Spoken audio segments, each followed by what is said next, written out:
ফিরে যাবে মানে? এতদিন পরে এসেছো, একটা রাত না থেকে ফিরে যাবে? ফিরে না গিয়ে উপায় কি বলো? পার্টির কাছ থেকে চেক নেবার নাম করে লুকিয়ে তোমার সাথে কিছুক্ষণ সময় কাটিয়ে যাই। বাবা যদি জানতে পারে আমি গোপনে তোমাকে বিয়ে করেছি, তাহলে আমার হাতে হারিকেন পিটিয়ে মেরেই ফেলবে। তুমি কি তাই চাও? না, কখনো চাই না। আমি শুধু চাই আমার স্বামী সহি সালামতে আমার কাছে থাকুক সারাক্ষণ। এই তো লক্ষ্মী মেয়ে। এখন তাহলে আমি আসি।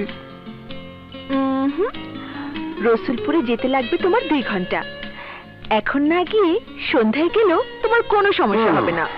তা নয় বুঝলাম, কিন্তু সন্ধ্যা হতে তো এখনো 2 ঘন্টা বাকি। এতক্ষণ কি করবে? সময় কম, তাই কথা কম কাজ বেশি।